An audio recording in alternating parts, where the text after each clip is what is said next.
ಸ್ನೇಹಿತರೆ ನಮಸ್ಕಾರ. ರೇಣುಕಸ್ವಾಮಿಯ ಹತ್ಯೆ ಪ್ರಕರಣದಲ್ಲಿ ಲಾಕ್ ಆಗಿ ಈಗ ಬೇಲ್ ಮೂಲಕ ಹೊರಗಡೆ ಇರುವಂತಹ ಪವಿತ್ರ ಬೇರೆ ಬೇರೆ ರೀತಿಯಾದಂಥ ಚಿಂತನೆಯನ್ನು ಈಗ ಮಾಡ್ತಾ ಇದ್ದಾರೆ. ಒಂದು ಕಡೆ ಈ ಪ್ರಕರಣ ಆದ ಬಳಿಕ ದರ್ಶನ್ ಪವಿತ್ರ ಅವರಿಂದ ಅಂತರವನ್ನು ಕಾಪಾಡಿಕೊಂಡ್ರೆ, ಮತ್ತೊಂದು ಕಡೆ ವಿಜಯಲಕ್ಷ್ಮಿ ಪವಿತ್ರ ಅವರ ವಿರುದ್ಧ ಕಂಪ್ಲೀಟ್ ಆದಂತಹ ಬೇರೆಯದೇ ರೀತಿಯಾದಂತಹ ಷಡ್ಯಂತ್ರಗಳನ್ನು ರೂಪಿಸಿ ದರ್ಶನ್ ಸುತ್ತ ಚಕ್ರವ್ಯೂಹವನ್ನು ನಿರ್ಮಿಸಿ ಯಾವುದೇ ಕಾರಣಕ್ಕೂ ಕೂಡ ದರ್ಶನ್ ಮತ್ತು ಪವಿತ್ರ ಮತ್ತೆ ಒಂದಾಗದ ರೀತಿಯಲ್ಲಿ ಮಾಡಿದ್ದಾರೆ. ಇದು ಪವಿತ್ರ ಗೌಡಗೆ ಭಾರೀ ಟೆನ್ಷನನ್ನು ಹೆಚ್ಚಿಸಿದೆ. ಈಗಾಗಲೇ ಮೊನ್ನೆ ಪವಿತ್ರ ಗೌಡ ದರ್ಶನ್ ಅವರ ದುಂಬಾಲನ್ನು ಬಿದ್ದು ಮೊಬೈಲ್ ನಂಬರನ್ನು ಪಡೆಯೋದಕ್ಕೆ ಪ್ರಯತ್ನಿಸಿದ್ರು, ಜೊತೆಗೆ ಲಿಫ್ಟ್ನಲ್ಲಿ ಒಟ್ಟಿಗೆ ಬಂದರು, ಕೈ ಹಿಡ್ಕೊಂಡು ಬಂದರು ಅನ್ನುವಂತಹ ಅಂತೆಕಂತೆಯ ಸುದ್ದಿಗಳನ್ನು ಕೇಳಿದವ್ರಿಗೆ ನಂಬರ್ ಸಿಕ್ಕೇ ಬಿಡ್ತೇನೋ ಅನ್ನುವಂತಹ ಒಂದಷ್ಟು ಅನುಮಾನನೂ ಕೂಡ ಇತ್ತು.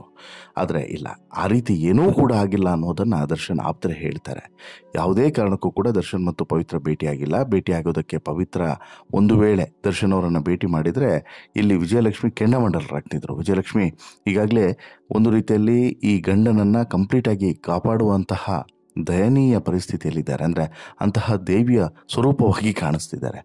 ಎಲ್ಲಾದರೂ ಒಂದು ಕಡೆ ದರ್ಶನ್ ಮತ್ತೆ ತಪ್ಪು ಮಾಡಿದ್ರು ಅಂದರೆ ಚಾಮುಂಡಿ ಅವತಾರವನ್ನು ತಾಳೋದ್ರಲ್ಲಿ ಡೌಟೇ ಇಲ್ಲ. ಹಾಗಾಗಿ ತುಂಬ ಎಚ್ಚರಿಕೆ ಹೆಜ್ಜೆಗಳನ್ನು ದರ್ಶನ್ ಕೂಡ ಇಡಲೇಬೇಕಾದಂಥ ಪರಿಸ್ಥಿತಿ ಇದೆ. ಹಾಗಾಗಿ ಯಾವುದೇ ಕಾರಣಕ್ಕೂ ಕೂಡ ದರ್ಶನ್ನು ಪವಿತ್ರಗೆ ಮತ್ತೆ ನಂಬರ್ ಕೊಡುವಂಥ ಕೆಲಸವನ್ನು ಮಾಡಲಿಲ್ಲ.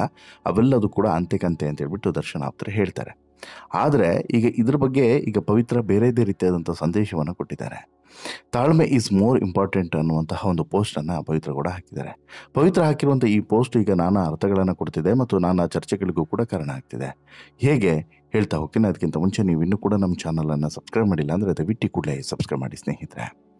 ಚಿತ್ರದುರ್ಗ ಮೂಲದ ರೇಣುಕಸ್ವಾಮಿ ಹತ್ಯೆ ಪ್ರಕರಣದಲ್ಲಿ ಜೈಲು ಸೇರಿ ನಂತರ ಡ್ಯುಯಲ್ ಮೂಲಕ ಹೊರಗಡೆ ಇರುವಂಥ ದರ್ಶನ್ ಮತ್ತು ಪವಿತ್ರ ಗೌಡ ಅವರದ್ದು 6 ತಿಂಗಳು ನಂತರದ ಭೇಟಿ. ಮೊನ್ನೆ ಈ ಕೋರ್ಟ್ನ ಆವರಣದಲ್ಲಿ ಪವಿತ್ರ ಗೌಡ ಮತ್ತು ದರ್ಶನ್ ಮುಖಾಮುಖಿ ಆಗಿದ್ರು. ಕೋರ್ಟ್ನ ಒಳಗಡೆನೂ ಕೂಡ ಮುಖಾಮುಖಿ ಆಗಿದ್ರು ದರ್ಶನ್ ಮತ್ತು ಪವಿತ್ರ. ಬರೋಬ್ಬರಿ 6 ತಿಂಗಳ ಬಳಿಕ ಪರಪ್ಪನ ಅಗ್ರಹಾರದಿಂದ ಹೊರಗಡೆ ಬಂದಂತ ನಂತರ ದರ್ಶನ್ ಮತ್ತು ಪವಿತ್ರ ಭೇಟಿಯಾಗಿರೋದು ಇದೇ ಮೊದಲು.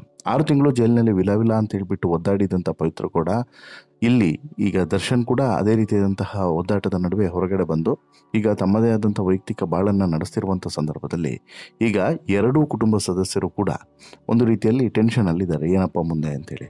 ಈ ನಡುವೆ ದರ್ಶನ್ ಮತ್ತು ಪವಿತ್ರ ಕೂಡ ಇನ್ಯಾವತ್ತೂ ಕೂಡ ಭೇಟಿಯಾಗೋದಕ್ಕೆ ಸಾಧ್ಯವೇ ಇಲ್ಲ ಅನ್ನುವಂತಹ ಮಾತುಗಳು ಕೇಳಿ ಬರ್ತಿರುವಂಥ ಹಿನ್ನೆಲೆಯಲ್ಲಿ ಜೈಲಿನಿಂದ ಬಂದ ಬಳಿಕ ಬೆಂಗಳೂರಿನ ದೇವಸ್ಥಾನ ಸೇರಿದಂತೆ ನಾನಾ ದೇವಸ್ಥಾನಗಳಿಗೆ ಎಲ್ಲಿವರೆಗೆ ಅಂತ ಹೇಳಿದ್ರೆ ಎಲ್ಲ ಕಡೆಯೂ ಕೂಡ ಮಹಾಕುಂಭಮೇಳದಿಂದ ಹಿಡಿದು ಎಲ್ಲ ಕಡೆಯೂ ಕೂಡ ಪವಿತ್ರ ಗೌಡ ಹೋಗಿ ಬಂದಿದ್ದಾರೆ. ಪೂಜೆ ಪುನಸ್ಕಾರವನ್ನು ಸಲ್ಲಿಸಿ ಬಂದಿದ್ದಾರೆ.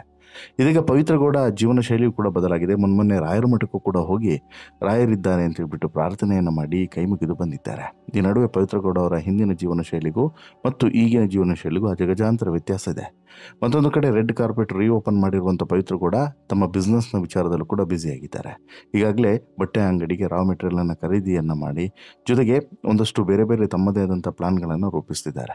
ಈ ನಡುವೆ ಸೋಷಿಯಲ್ ಮೀಡಿಯಾದಲ್ಲೂ ಕೂಡ ಸಿಕ್ಕಾಪಟ್ಟೆ ಆಕ್ಟಿವ್ ಆಗಿರುವಂಥ ಪವಿತ್ರ ಗೌಡ ದರ್ಶನ್ ಇನ್ನು ಮುಂದೆ ಸಿಗಲ್ಲ ಅನ್ನೋದು ಪಕ್ಕಾ ಆಯಿತು ಅನ್ನೋದನ್ನು ಇಂಡೈರೆಕ್ಟ್ಲಿ ಸಂದೇಶವನ್ನು ಕೊಡ್ತಿದ್ದಾರೆ. ಆದರೂ ಕೂಡ ಅಲ್ಲಿ ಇಲ್ಲಿಗೆ ಹೋದಂತಹ ಅಪ್ಡೇಟ್ಸನ್ನು ಪವಿತ್ರ ಗೌಡ ಕೊಡೋದ್ರಲ್ಲಿ ಮಾತ್ರ ಹಿಂದೆ ಬಿದ್ದಿಲ್ಲ. ಇತ್ತೀಚೆಗಷ್ಟೇ ರೇಣುಕಸ್ವಾಮಿ ಕೇಸ್ಗೆ ಸಂಬಂಧಿಸಿದಂತೆ ನಟಿ ಪವಿತ್ರ ಮತ್ತು ದರ್ಶನ್ ಸೇರಿ 16 ಆರೋಪಿಗಳು ಕೋರ್ಟ್ ಮುಂದೆ ಹಾಜರಾಗಿದ್ರು. ಈ ವೇಳೆ ದರ್ಶನ್ ಮತ್ತು ಪವಿತ್ರ ಗೌಡ ಮುಖಾಮುಖಿ ಆಗಿದ್ರು. ದರ್ಶನ್ ಮತ್ತು ಪವಿತ್ರ ಗೌಡ ಅವರಿಬ್ಬರು ಕೋರ್ಟ್ನಲ್ಲಿ ಭೇಟಿ ಆಗಿದ್ರು. ಕೋರ್ಟ್ನಲ್ಲೇ ದರ್ಶನ್ ಭೇಟಿಯಾಗಿ 1 ದಿನದ ಬಳಿಕ ಪವಿತ್ರ ಗೌಡ ತಮ್ಮ ಇನ್ಸ್ಟಾಗ್ರಾಮ್ನಲ್ಲಿ ಕಾಲ, ತಾಳ್ಮೆ, ಮೌನದ ಬಗ್ಗೆ ಒಂದು ಪೋಸ್ಟನ್ನು ಹಾಕ್ಕೊಂಡಿದ್ದಾರೆ. ಇದು ಸಾಕಷ್ಟು ಅನುಮಾನಗಳಿಗೆ, ಪ್ರಶ್ನೆಗಳಿಗೆ ಕಾರಣವಾಗಿದೆ.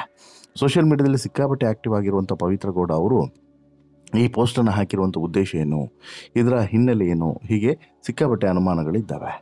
ಇಲ್ಲಿ ಪವಿತ್ರ ಗೌಡ ಅವರು ಸ್ಟೋರೀಸ್ನಲ್ಲಿ ಸಮಯ, ತಾಳ್ಮೆ, ಮೌನದ ಬಗ್ಗೆ ಪೋಸ್ಟನ್ನು ಮಾಡಿದ್ದಾರೆ.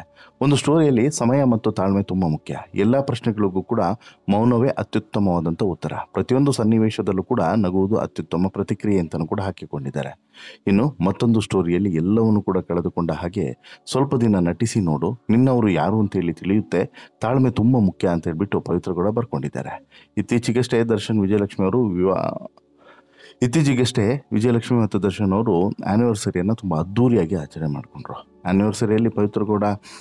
ಆ್ಯನಿವರ್ಸರಿಯಲ್ಲಿ ವಿಜಯಲಕ್ಷ್ಮಿ ಅವರು ತುಂಬ ಖುಷಿಯಲ್ಲಿ ಭಾಗವಹಿಸಿದರು. ಜೊತೆಗೆ ದರ್ಶನ್ ಕೂಡ ಮೊದಲ ಬಾರಿಗೆ ಇಷ್ಟು ಅವರ ಮುಖದಲ್ಲಿ ಒಂದು ಬೇರೆದೇ ರೀತಿಯಾದಂಥ ಮಂದಹಾಸ ಇತ್ತು. ಇನ್ನು ವಿಜಯಲಕ್ಷ್ಮಿಗೆ ಎಲ್ಲೋ ಒಂದು ಕಡೆ ನನ್ನ ಗಂಡ ಕಳೆದು ಹೋದಂಥ ಗಂಡ ಈ ಪ್ರಕರಣದ ಮೂಲಕ ವಾಪಸ್ ಬಂದಲ್ಲ ಅನ್ನುವಂಥ ಹೆಮ್ಮೆ ಮತ್ತೊಂದು ಖುಷಿ, ಜೊತೆಗೆ ಅದೊಂದು ಸಮಾಧಾನ. ಆದರೆ ಇದು ಯಾವ ರೀತಿ ಮುಂದೆ ಇಂಪ್ಯಾಕ್ಟ್ ಬೀಳುತ್ತೆ ಅನ್ನುವಂತಹ ಒಂದಷ್ಟು ಪ್ರಶ್ನೆಗಳು ಕೂಡ ಇದ್ದಾವೆ. ಯಾಕಂತ ಹೇಳಿದ್ರೆ ಅಷ್ಟು ಈಸಿ ಅಲ್ಲ ರೀ, ಇವೆಲ್ಲವೂ ಕೂಡ ಅಷ್ಟು ಈಸಿ ಅಲ್ಲ. ಈಗಾಗಲೇ ಸಾಕಷ್ಟು ಸವಾಲುಗಳನ್ನು ಎದುರಿಸಿ ಈ ಹಂತಕ್ಕೆ ಬಂದಿರುವಂತಹ ದರ್ಶನ್ ಈಗ ಈ ಸವಾಲನ್ನು ಕೂಡ ಅಂದರೆ ಪವಿತ್ರ ಗೌಡಳನ್ನು ಮರೆತು ಜೀವಿಸುವಂಥ ಸವಾಲನ್ನು ಕೂಡ ಸ್ವೀಕರಿಸಿ ಅದನ್ನು ಮುನ್ನಡೆಸ್ಕೊಂಡು ಹೋಗ್ತಾ ಇದ್ದಾರೆ. ಬಟ್ ಈ ನಡುವೆ ಪವಿತ್ರ ಗೌಡ ಈಗ ಹಾಕಿರುವಂಥ ಪೋಸ್ಟ್ನ ಉದ್ದೇಶ ಏನು, ಅದರ ಹಿನ್ನೆಲೆ ಏನು ಅನ್ನುವಂಥದ್ದು ಈಗಿರುವಂಥ ಪ್ರಶ್ನೆ. ಸಮಯ, ತಾಳ್ಮೆ, ಮೌನದ ಬಗ್ಗೆ ಪೋಸ್ಟ್ ಹಾಕಿರುವಂಥದ್ದು.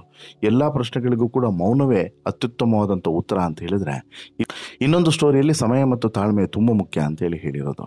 ಈಗ ಸಮಯ ಮತ್ತು ತಾಳ್ಮೆ ಎರಡೂ ಕೂಡ ನೋಡಿದ್ರೆ, ಒಂದು ಈಗಾಗಲೇ ಸಾಕಷ್ಟು ಸಮಯ ಆಗಿದೆ ದರ್ಶನ್ ಜೊತೆಗೆ ಮಾತನಾಡಿದೆ, ಇನ್ನಷ್ಟು ತಾಳ್ಮೆಯಿಂದಿರೋಣ, ಮುಂದೆ ಏನಾಗುತ್ತೆ ನೋಡೋಣ ಅನ್ನುವಂತಹ ತೀರ್ಮಾನಕ್ಕೆ ಈಕೆ ಬಂದಂತಿದೆ. ಯಾರು? ಪವಿತ್ರ ಗೌಡ. ಮತ್ತೊಂದು ಕಡೆ ಮೌನ, ಅಂದರೆ ಈಕೆಯ ಮೇಲೆ ಬಂದಿರುವಂಥ ಆರೋಪಗಳಿಗೆ, ಈಕೆಯ ಮೇಲೆ ಬರ್ತಿರುವಂಥ ಆರೋಪಗಳಿಗೆ ಎಲ್ಲದಕ್ಕೂ ಕೂಡ ಉತ್ತರ ಏನು ಅಂತೇಳಿ ಕೇಳಿದ್ರೆ ಮೌನ ಅನ್ನುವಂಥದ್ದು ಈಕೆ ಮಾತಿನ ಅರ್ಥ ಅಂತೇಳಿ ಅನಿಸುತ್ತೆ. ಒಟ್ಟಿನಲ್ಲಿ ಪವಿತ್ರ ಗೌಡ ಇದೊಂದು ಪೋಸ್ಟು ನಾನಾ ಅರ್ಥಗಳಿಗೆ, ನಾನಾ ಚರ್ಚೆಗಳಿಗೆ ಕಾರಣವಾಗಿರೋದು ಮಾತ್ರ ಸತ್ಯ ಸತ್ಯ ಸತ್ಯ. ನಿಮಗೆ ಅನಿಸುತ್ತೆ ಸ್ನೇಹಿತರೆ, ಈ ಎಲ್ಲ ಬೆಳವಣಿಗೆಗಳ ಬಗ್ಗೆ ನಿಮ್ಮ ಅಭಿಪ್ರಾಯ ಏನು? ದಯವಿಟ್ಟು ನಿಮ್ಮ ಅಭಿಪ್ರಾಯನ ಕಮೆಂಟ್ ಮಾಡಿ ತಿಳಿಸಿ. ಜೊತೆಗೆ ಈ ಸ್ಟೋರಿ ಇಷ್ಟ ಆಯಿತು ಅಂತ ಹೇಳಿದ್ರೆ ಲೈಕ್ ಮಾಡಿ, ಶೇರ್ ಮಾಡಿ, ಚಾನಲ್ಗೆ ಸಬ್ಸ್ಕ್ರೈಬ್ ಆಗೋದನ್ನು ಮರಿಬೇಡಿ. ಧನ್ಯವಾದ.